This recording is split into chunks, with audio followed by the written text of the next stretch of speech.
I was returning home from an enjoyable Sunday afternoon of golf with my buddies. I'm a normal guy. I love my wife and kids without question.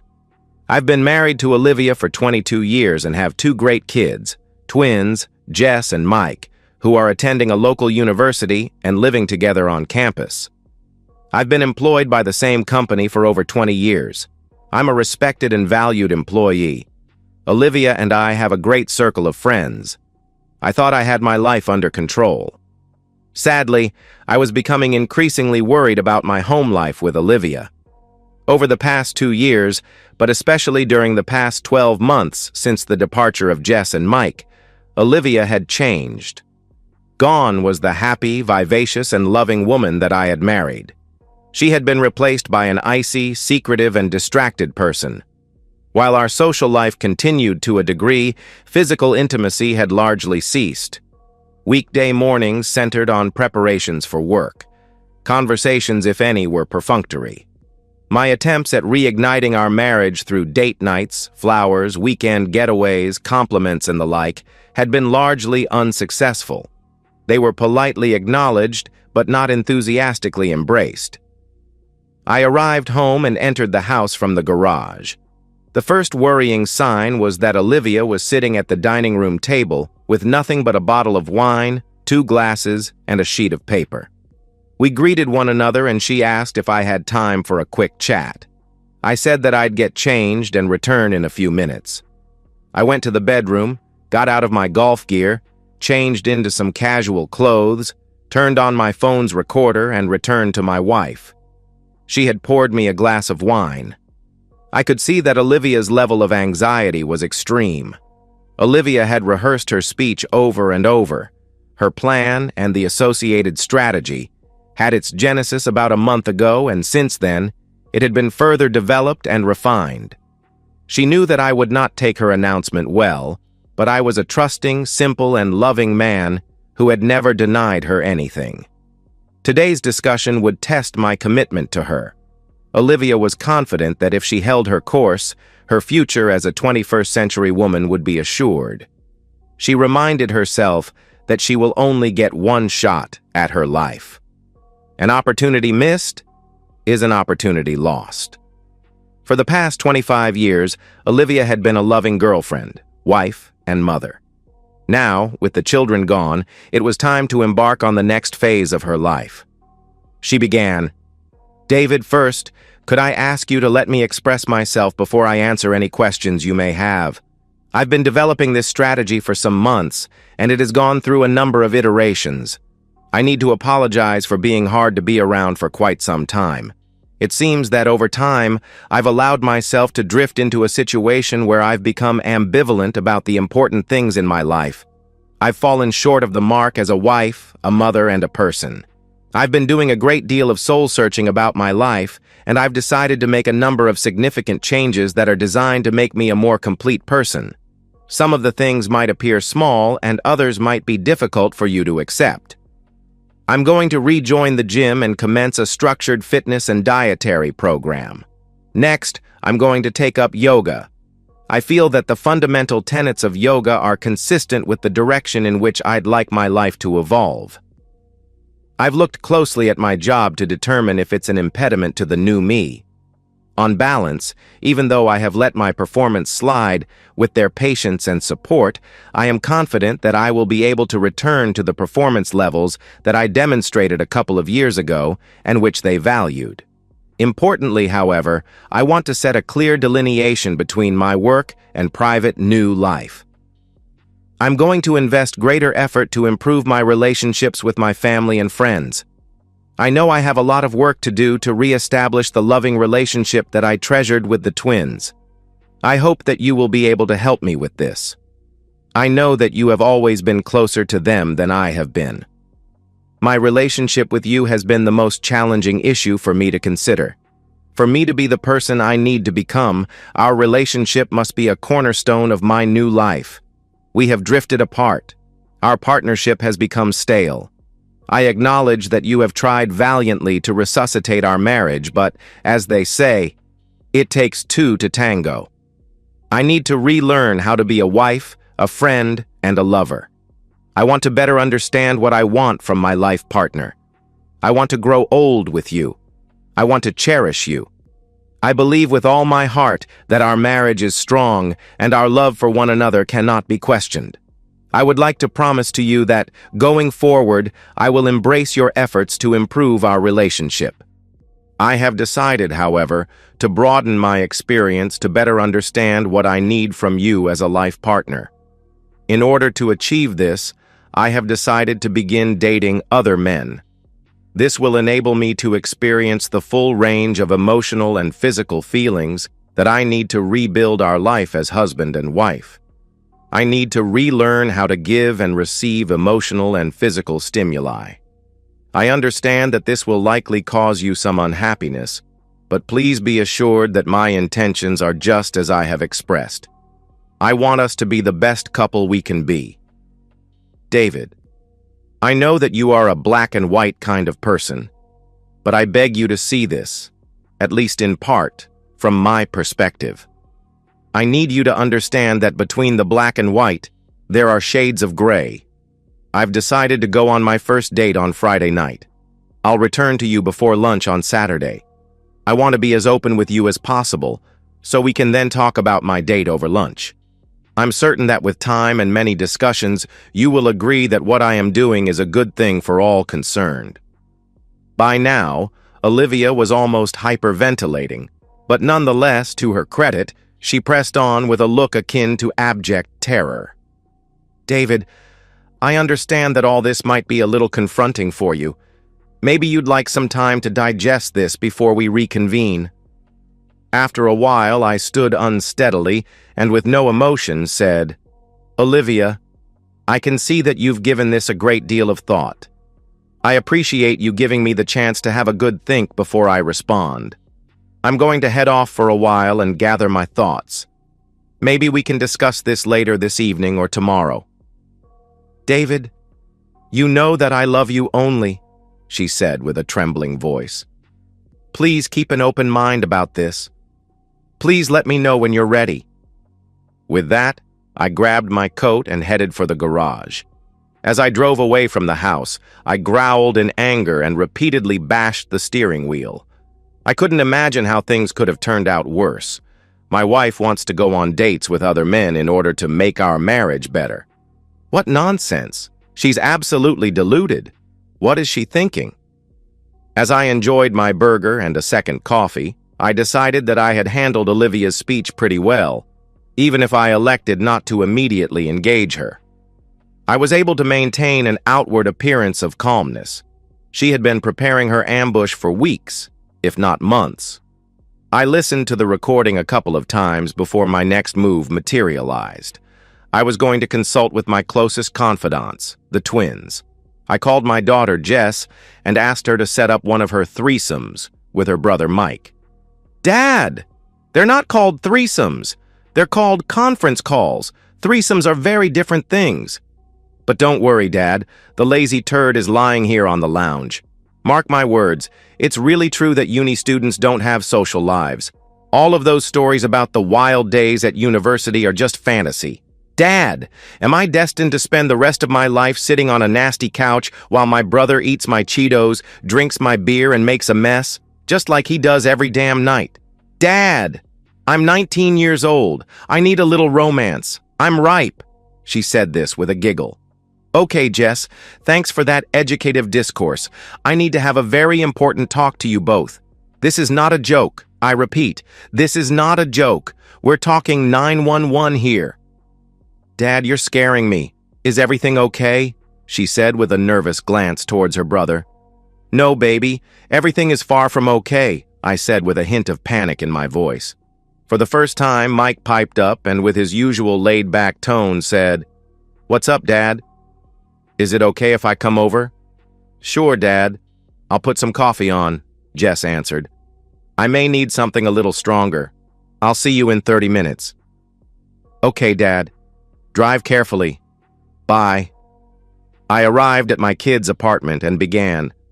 Look, guys, you know that your mom and I have been going through some tough times recently. I have a recording of a discussion that I've just had with her. Is it okay if I play it for you? Okay, Dad. It sounds serious. We're listening, Jess said with a concerned note in her voice. I played the recording. The silence was deafening until Jess finally exploded. That awful woman!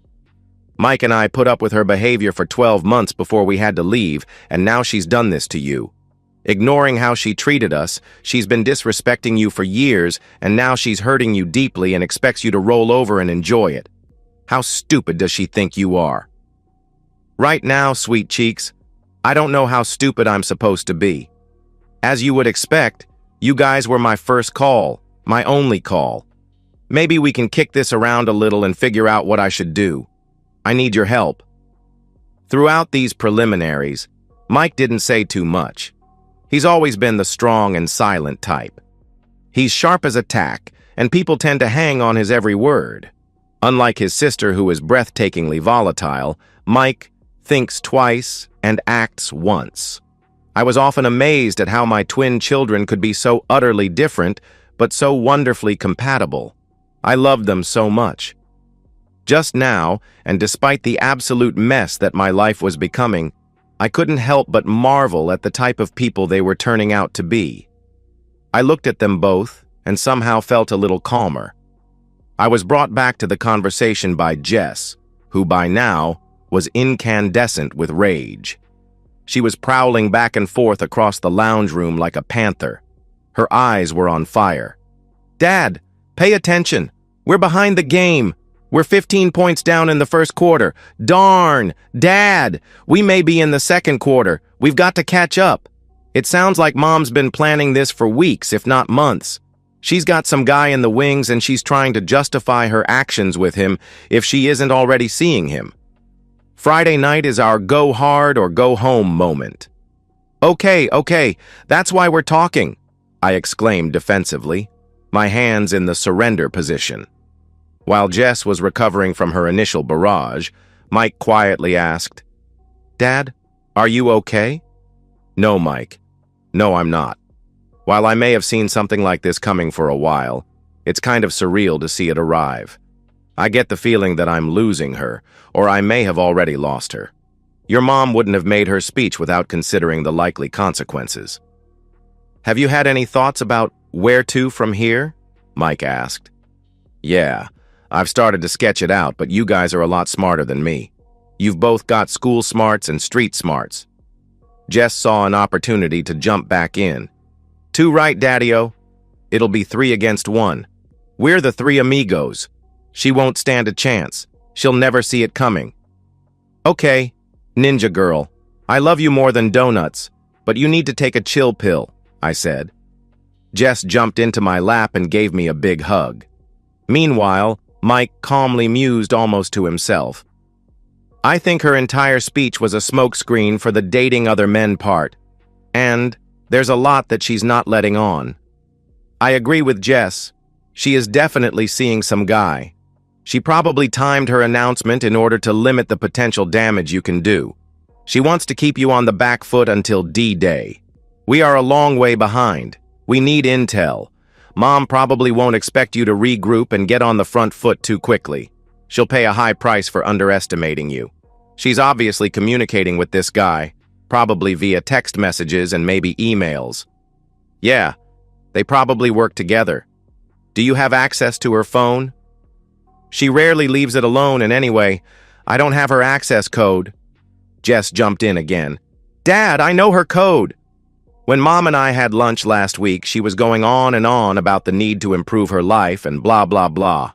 Well, it looked like the lunch was never going to end, and I needed to call my bestie, Stella, to tell her I'd be late for our study group. I asked Mom for her phone. She grabbed it from her bag and keyed in her code while I pretended not to look.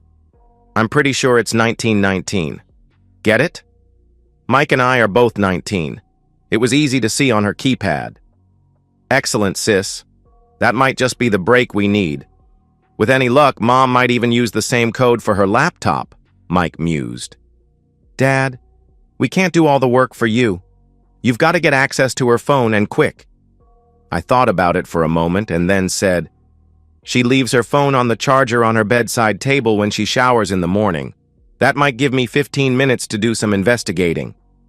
Mike then said, I don't know much about checking phones, so you might have to do it the old-fashioned way. When you get in, go straight to her text message app and look at the most recent messages. There'll be one from a name you don't recognize. It will probably be an alias to throw you off the scent, just in case you saw an incoming message. With any luck, the message trail will extend back weeks or months. I don't know if it's possible to export text messages, so you'll have to photograph it screen by screen using your phone.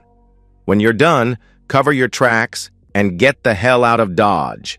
Also, it might be a good idea to take some time off work. This week is going to be tough for you anyway, but you might also need some flexibility. Good advice, Mike. I then turned to my daughter. Jess, there's one other thing I was going to ask for your help with. Your bestie, Stella's dad, is a divorce lawyer, isn't he? Yeah, Dad, but he calls himself a family law attorney. Well, maybe you could use your influence to get me an appointment to see him as soon as possible. I just need to understand what I'm getting myself into and whether I need to put in place any measures to protect myself or you guys. Good idea, Dad. I'll call Stella now and get the ball rolling. I'll give her your number. Thanks, babe. Mike's mind was now going at full speed. I could see that my son had tuned in to the problem. Dad, when you get home, you might let Mom know that you're not willing to be in a marriage where she dates other men. She'll be expecting pushback from you, and she'll have a well-prepared defense. Just listen to what she has to say. Don't forget to record the conversation. Try and be calm and measured. Make strong eye contact. Try not to show emotion. If you want to send her a strong message, move into the guest bedroom. She won't expect that. I was trying to write down each of my son's suggestions. Don't let her know that you've taken the week off. Tomorrow morning, after you've checked her phone, it might be good if you leave the house immediately. She'll be expecting to see you for breakfast and will be keen to gauge how you're taking her announcement. That might throw her off a little more. Go home after she leaves for work.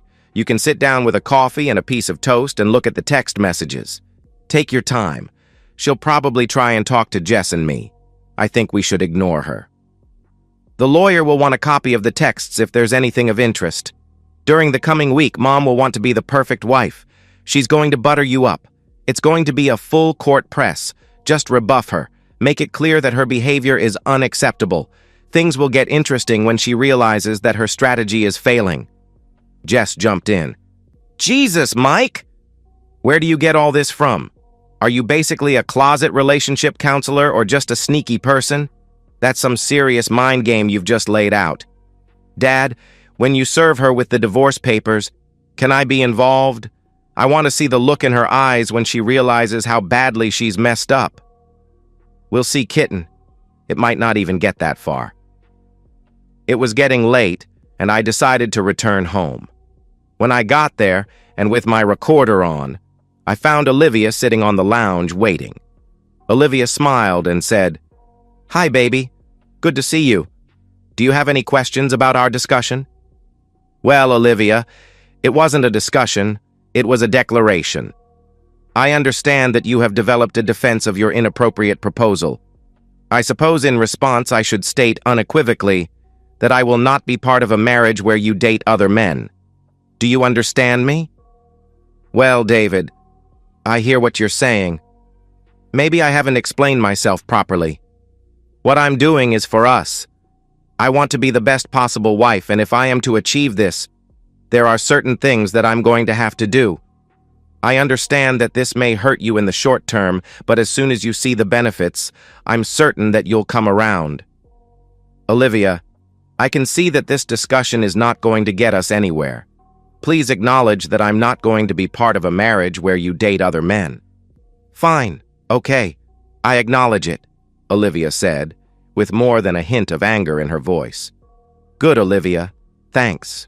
Now, for the foreseeable future, I'll be sleeping in the guest bedroom and I would appreciate your respect of my privacy.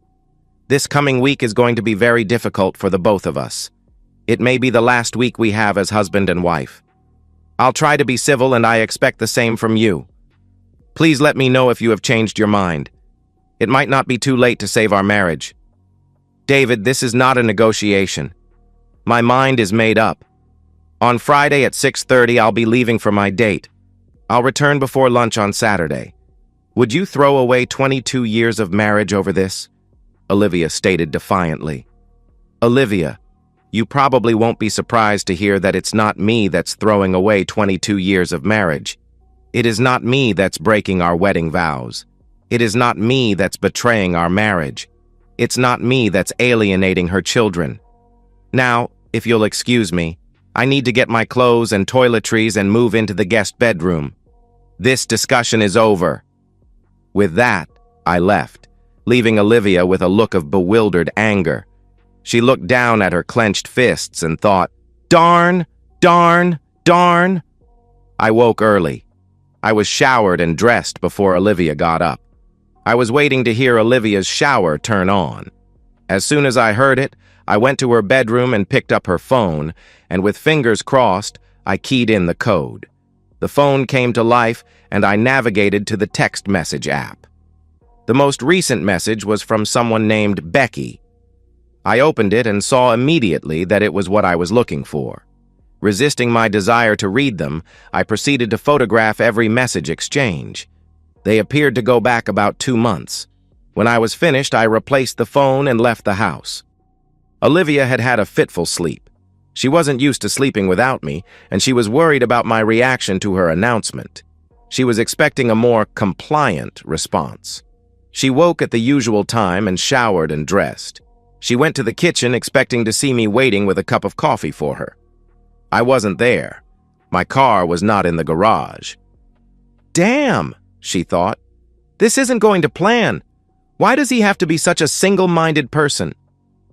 She made herself some breakfast and left for work.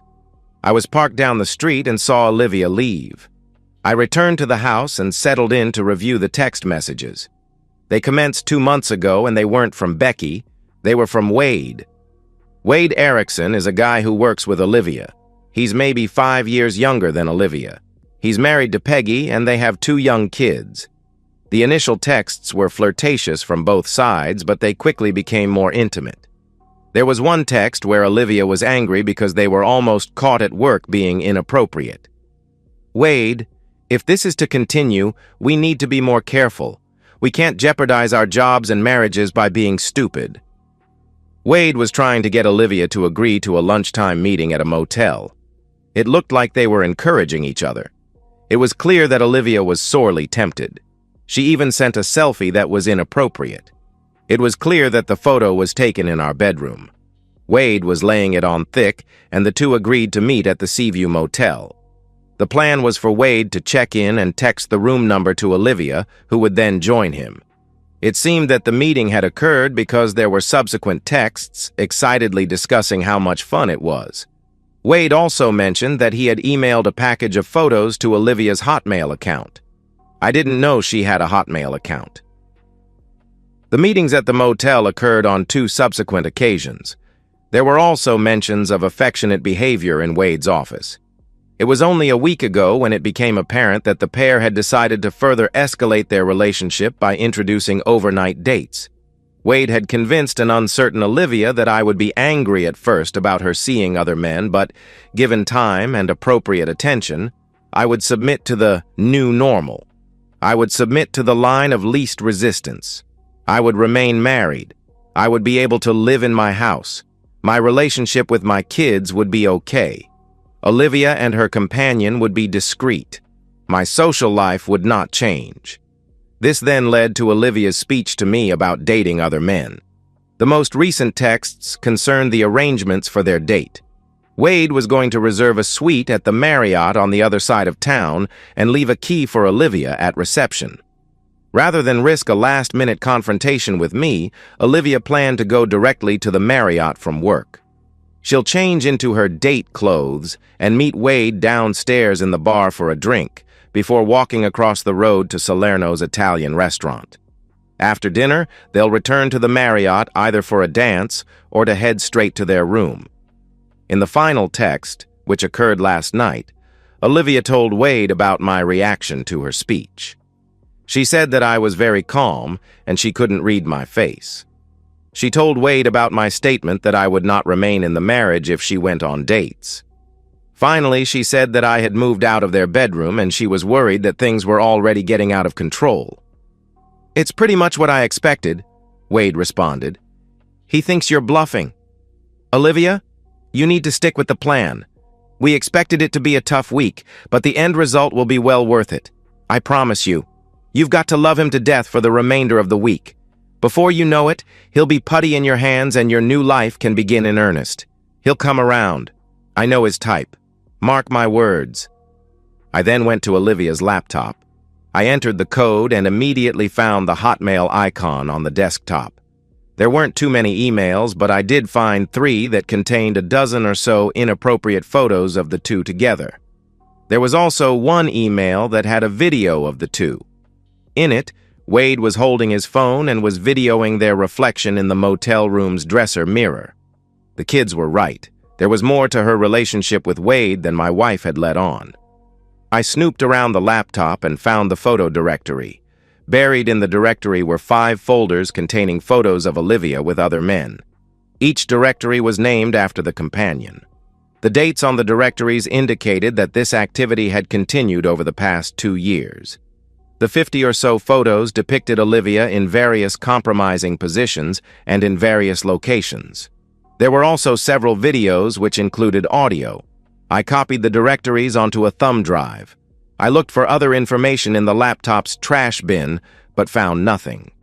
I then had a look at the Hotmail bin and found another trove of information. It looked like the 30 or so emails included names, dates, venues, and other interesting information about her companions. I copied the emails and shut down the laptop. Just as I was digesting the news of my wife's affairs, my phone rang. It was the executive assistant of Peter Ferris, Stella's family law attorney dad. She asked if I was available at 4:30 to meet with Mr. Ferris. I readily agreed. She then asked for my email address so she could send me a list of financial and other information that I should bring. Much of the rest of the day was taken up with compiling the requested information. I also included a copy of everything else that I had found. I then texted Jess and Mike offering an update. They phoned back quickly and I provided an overview of their mother's multiple affairs. I mentioned the photos and videos. I thanked them both for their advice and said that accessing Olivia's phone and laptop turned out to be simple. I also mentioned that I was seeing Peter Ferris later that day. "So, what are you going to do, Dad?" Jess asked, obviously shocked and saddened by the news. "Well, baby cake, if I wasn't going for a divorce before today, I sure as hell am now," I replied. "I'm sorry, Dad. You deserve better," she said with absolute compassion and more than a little restraint. "Mike, I'm not even sure if it's necessary to stay with our plan. I really don't care if she goes with Wade on Friday. It's not going to make any difference to the outcome. I've got more than enough evidence to finish things, so why don't I just move out while the divorce proceedings unfold?" "Yeah, Dad, you may be right. Why don't you see what the divorce lawyer has to say before deciding on that?" "Okay, guys, I'll report back when I get a chance." I arrived at the lawyer's office and was greeted by Peter Ferris and an associate of his, Dan Morton. "Hi, David. Great to see you. I suspect this is not a social visit. I hope you don't mind Dan joining us. He's the sharpest divorce lawyer we have. He reminds me of me 20 years ago when I had more hair and a smaller belly. Nowadays, I'm here just to make the place look good while Dan does the heavy lifting." Peter Ferris then turned to Dan and asked, "Dan, you think I'm a good-looking man, don't you?" "Ah, yes, sir. Among the finest," Dan answered while trying to keep a straight face. "Good answer, boy. Good answer. So, David, what's the deal?" "Yesterday, when I asked Jess to tee up this discussion, my wife Olivia told me that she intends to betray our marriage this coming Friday. During today, however, I've discovered evidence of her being with a total of at least 6 men over the past 2 years. The evidence, which is in the form of emails, texts, photos, and videos, is included in the package I am leaving with you. I have also provided all of the financial and other information you requested. I recorded a few conversations with Olivia, which I've included for the sake of completeness." Subject to your views, I'm fairly certain that I will divorce Olivia. I'm happy to proceed with irreconcilable differences as the grounds for the petition. I'm seeking a 50-50 split of our assets. I would like things to proceed quickly. If Olivia tries to make things difficult for me, I want to respond strongly. If she tries to slow things down, we might be able to use some of the evidence of her indiscretions as leverage. Furthermore, I'd be happy to change the basis of the petition to adultery should the need arise. I have the names of 6 of her companions, and I might even name them all as co-respondents if necessary. That should scare her. I then asked, Peter, are you able to get me a little more information about the 5 companions other than Wade Erickson? Peter looked at Dan, who shrugged and said, It shouldn't be a problem. I continued, I've also heard that an alienation of affection suit can be persuasive. The threat of Olivia and her companion losing their jobs might provide some additional incentive to go quietly. Peter looked closely at me. David, alienation of affection suits are a coin toss at best. My advice would be not to do anything that might compromise her employment. I'm sure you want to pay as little alimony as possible. To this end, it would be good if Olivia retained a secure and well-paid job. I nodded and pressed on. Finally, I'd also like you to protect my assets to the maximum legal extent. For example, if there's any sense in transferring some of our investment money into trusts for the kids, I'm on board. I need your advice about strategies in this area. When were you hoping to have her served? Peter asked. Olivia will be dining with her companion at Salerno's on Friday night. Their reservation is for 7:30. I'd like it to be done there, and the server should be loud about it. Let's hope that we can arrange some severe indigestion for her. Oh yeah, one other thing. Jess has asked to be involved. She's pretty upset about her mother's behavior. Maybe she can help identify Olivia for your server. Okay, David. All that seems broadly doable subject to Dan's review of your package. Jess can be involved, as long as she doesn't impede the server. As much as I like Jess, this is a legal process, and we don't want to mess it up. If Jess and Mike feel strongly enough about this, they can be witnesses to your divorce petition. That will send a clear message to your wife. We'll be in touch if we have any questions. For the next 4 days, please try and keep things cool. It's easy for everything to go wrong if someone acts stupidly. David, you don't want things to go wrong. Okay, I hear you. I'm not sure what I'm going to walk into when I go home now, but I promise you, I'll think twice and speak once. I'll talk to Jess and Mike about being witnesses. We said our goodbyes and I left. On the way home, I called Jess. Hi, baby cake. It's your old dad. Hi, Dad. Are you okay? How did you go with Mr. Ferris? I'm okay. The meeting went as well as we could have expected. Peter seems to know his stuff. I provided a mountain of information to him, including evidence about your mother's affairs. I asked that you be involved in serving the papers at Salerno's on Friday. He agreed, as long as you don't get in the way. He said that you and Mike could be formal witnesses on the divorce petition if you would like. That would really upset your mother. Why don't you have a chat to Mike? You can also think about how you see the serving process unfolding on Friday. Maybe you could brief the server outside the restaurant. Okay, Dad. I can assure you it will be memorable for everyone. Talk soon. When I arrived home, I was greeted by my wife wearing makeup and a nice dress. Hi, honey. I've made your favorite. Would you like a glass of wine after you change? I barely acknowledged her. I went and changed into some casual clothes and returned to the kitchen. Olivia, is this your way of saying that you apologize unreservedly and you've decided not to betray your wedding vows? No, David, absolutely not.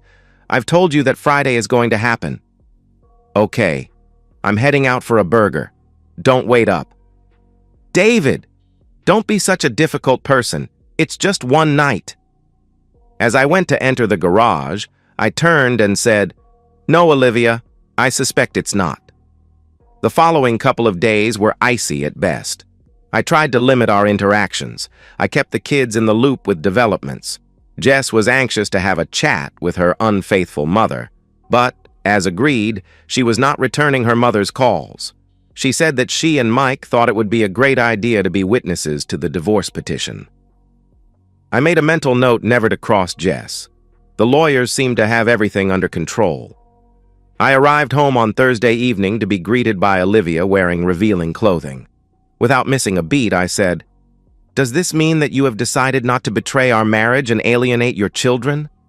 Olivia became angry and with a nasty sneer said, "David, it's going to happen, but now I'm going to treat him extra well. I'm just here to get changed. It's coupon night at the pizza place. I'll be home later. Please don't try this degrading behavior again. It's beneath even you. You disgust me." "Damn you, David! It's only one night. I'm just trying to show you what our lives can be like with the new me. Just get your head out of your stubbornness and get with the program for Christ's sake." "Sure, Olivia. One night this week, but how many in the future?" To be perfectly honest, I'd be much happier if I could have backed the beautiful, kind, and considerate woman I married and not the deceitful, dishonest person standing in front of me. Make sure you get tested for health issues after your actions. I'm getting paternity tests done on the twins next week. Forget you, David.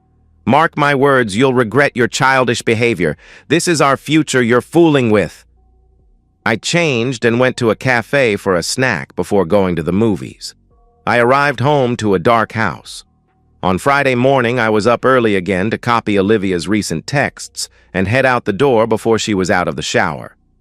Olivia entered the kitchen, not really expecting me to be there. She was becoming increasingly apprehensive about her plans. Nothing was going the way Wade had predicted. Even her children were not returning her calls. Things had turned to total chaos. It was clear that she had underestimated my determination. She reflected on our marriage of 22 years. It was never her expectation that my intransigence would lead to terminal problems with our marriage. She had no option other than to proceed with Wade's plan. She dressed for work and took her date night clothes with her. I returned home after I saw Olivia's car leave. I made a cup of coffee and looked at Olivia's most recent text message to Wade. She was almost frantic. "Oh no, Wade! The closer I get to tonight, the further down the drain my marriage goes. David warned me that there would be serious consequences for my actions. He made me acknowledge that he would not be part of a marriage that included me dating other men. He's going to kick me to the curb, I know it. I should never have let my private life and my family life become tangled. Things were fine the way they were. Darn, darn, darn. I don't know what to do." Wade responded, "Listen, babe, he's just bluffing. He's not being strong. I'm going to make tomorrow night memorable for you. I'm going to give you a taste of how good your life is going to be once he knuckles under. So just keep calm and stay strong." I phoned Jess. She walked me through her plans for serving the papers. I arranged for Mike and Jess to witness the divorce petition. I then gave the lawyers the final go-ahead. Friday was going to be busy for me, Jess, and Mike. First, I arranged for the locks on the house to be changed. I reprogrammed the code for the garage remote door. I then went online to book a storage locker for Olivia's possessions. With the assistance of Jess and Mike, we packed up all of Olivia's belongings. While that was occurring, I worked through the list of financial changes that my lawyer had recommended. Even with 2 cars, we still had to do 2 trips to the storage locker. I also needed to write a short note to Olivia explaining what I had done in preparation for the divorce. The letter was to be included in the package to be given to her at the restaurant. After the last trip to the storage locker, I called past my lawyer's office to drop in the letter and the key to the storage locker.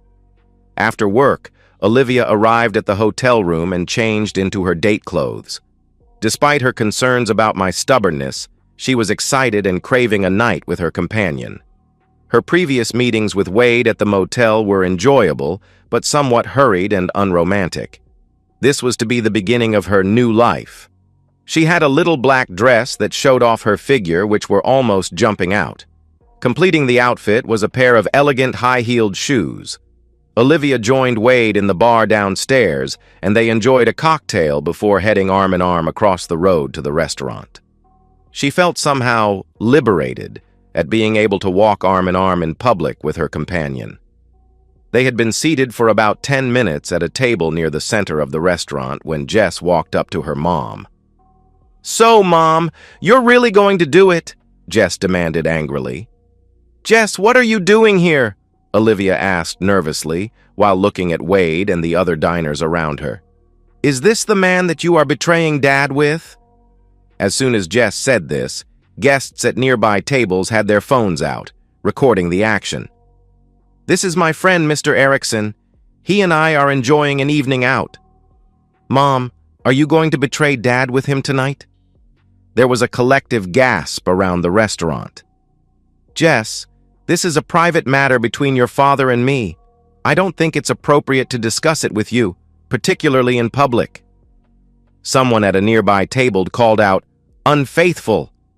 "Mom, please don't betray my dad and our family. We all love you and need you." "Jess, it's complicated. Your father knows what I am doing. Is this why you haven't been returning my calls?"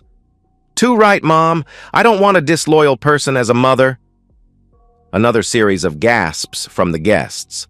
A guy seated at a nearby table shouted to Jess, "You go, girl." "I don't know what your father has been telling you, but I'm doing this for the betterment of our marriage." "Nonsense!" another guy shouted. Other guests laughed. Olivia could feel the eyes of the diners burning into her. A waitress with 2 plates of food needed to get past Jess. "Excuse me, dear? Can I get past?" "Oh, sorry, ma'am. I'll be going shortly. The company here is decidedly unpleasant," Jess replied respectfully. "Don't worry, honey. You take your time. It looks like your mom is getting what she deserves," the waitress said, with a warm smile. Wade Erickson was trying to disappear. "You have a room booked at the hotel over the road, haven't you? That's where you intend to betray him, isn't it?" An older couple stood and left, their meals half-eaten. "Jessica, we can talk about this next week. I can see you're upset. Now, it's probably best if you leave now." With that, Jess signaled to the process server who was waiting at the reception desk. He approached the table and asked in an overly theatrical and loud voice, "Are you Mrs. Olivia Markson?" "Yes," Olivia timidly replied. He handed her an envelope and said, "Olivia Markson, you have been served." There was a collective cheer from the restaurant guests.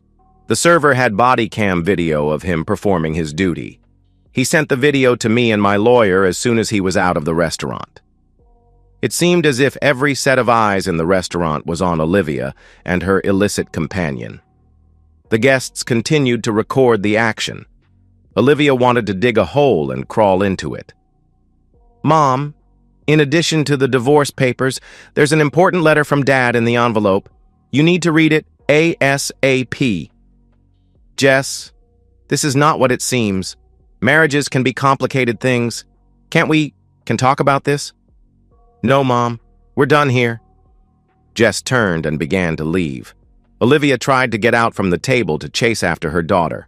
The heel of one of her elegant shoes caught in the carpet and she tumbled over. Her dress shifted inappropriately.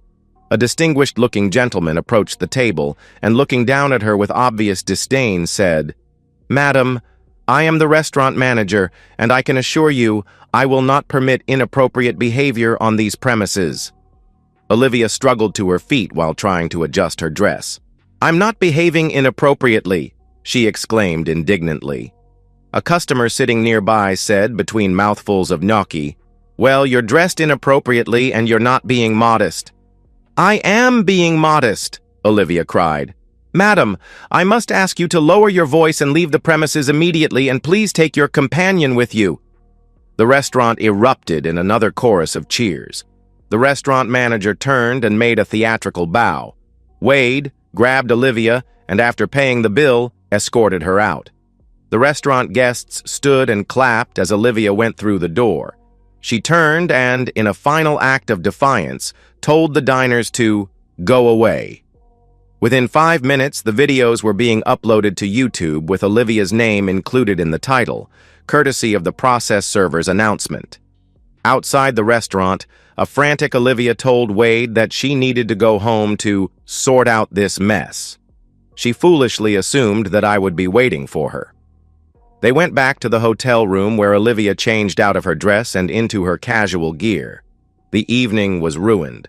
The commencement of her new life was ruined. It had turned into a complete disaster because she had totally underestimated me. In reality, Olivia had no idea how much she had underestimated me. She arrived at home only to find the house dark, and her key didn't fit the lock. She called my cell and I answered. "David, what have you done? My keys don't work." "Olivia, Jess asked you to read the darned letter from me." I then hung up. Olivia sat on the front step and opened the envelope. "Olivia, I told you time and time again that I would not be part of a marriage where you were dating other men. You decided to proceed with your date, and I am now divorcing you. You will see that I am citing irreconcilable differences as the basis for the petition. I am doing this out of respect for your parents, who I love dearly. I've kept the kids in the loop with developments, and I have tried to be factual with them. Jess has spoken to you tonight, so I guess you have a feel for how she has taken your betrayal of our family. I recommend that you not talk to her for a while. As you will see, Jess and Mike have witnessed my signature on the divorce petition. This might also give you some idea about the strength of their feelings. I have visited your parents tonight and told them about your inappropriate behavior. I have taken the liberty of leaving with them some of your clothes and personal items that you may need over the next few days. If you are not moving in with Mr. Erickson, his wife and their children, you might need a bed at your parents' house. I have also given them all of your jewelry for safekeeping. The twins and I have placed the remainder of your possessions in locker 264 at Jim's Hire and Storage near your parents' house. A key to the locker is in this envelope. I have prepaid the locker for 60 days. In recognition of our 20 years of happy marriage, I have proposed a very fair 50-50 split of our assets. We'll each keep our retirement accounts. As you are aware, the house belongs to my parents and will not be included in the asset division. My lawyers have successfully petitioned the court to freeze all of our financial accounts. I've paid off and canceled our joint credit cards. Your personal accounts and cards remain active. All necessary house-related payments will be made on a as-required basis. I have changed the locks on the house. I recommend that you retain a lawyer to review the divorce proposal and sign it as soon as possible. Olivia, failure to do so will result in serious consequences. I can be contacted through my lawyers. David.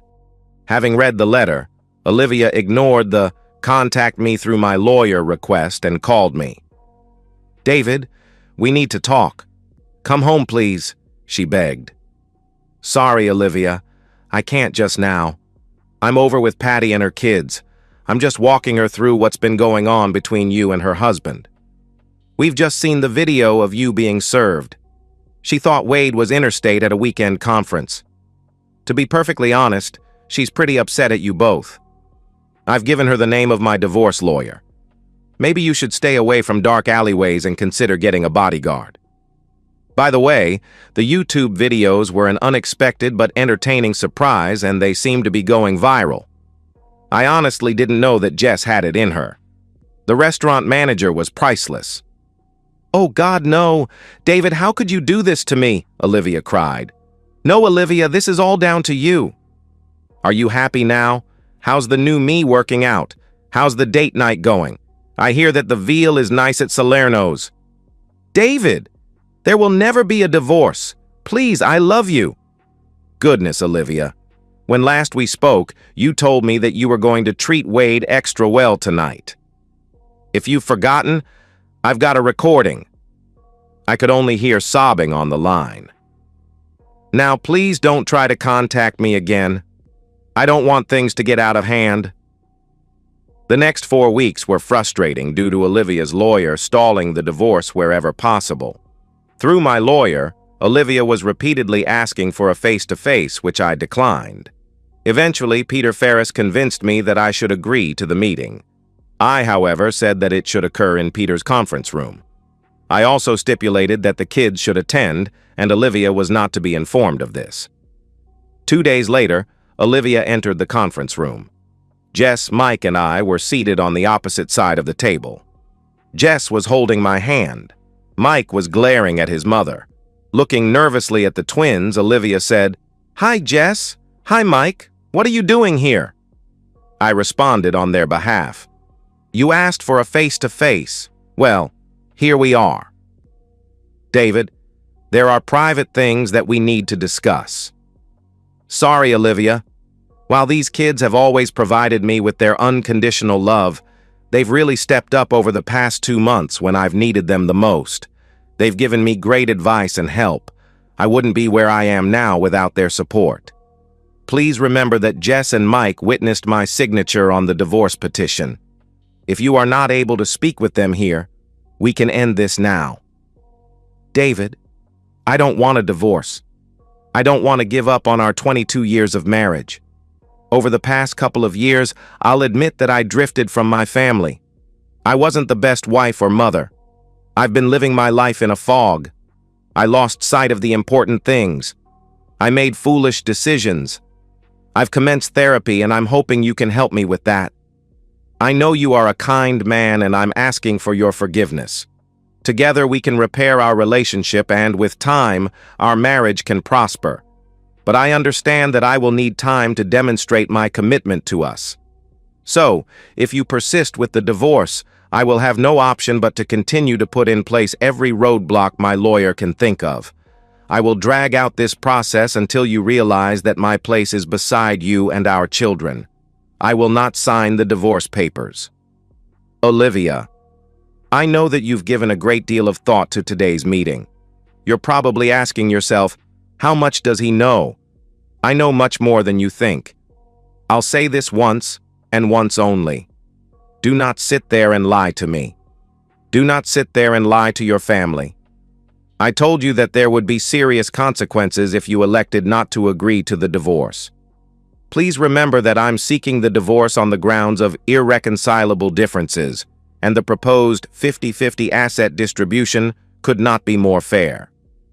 If you do not sign the papers here today, I'm going to withdraw the petition and resubmit a new petition based on adultery, and I'll name your companion, Wade Erickson, as a co-respondent. I will be seeking a 75-25 asset split. I will also commence an alienation of affection suit against your employer, citing your relationship with your work colleague, Mr. Erickson. David, you can't do that. You know I didn't betray you with Wade. Having me served at the restaurant put paid to that. I stood and slammed my fist angrily on the table, making everybody jump. This was not the husband-father that they knew and loved. I told you, Olivia, do not lie to us. I'm not lying to you, Olivia stated without conviction. Damn you, Olivia.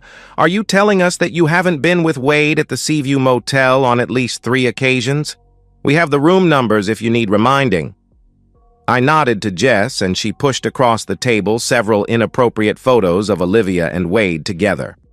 Olivia gasped and quickly realized that I was far better informed than she expected. Jess then produced a transcript of the text messages between her mother and Wade.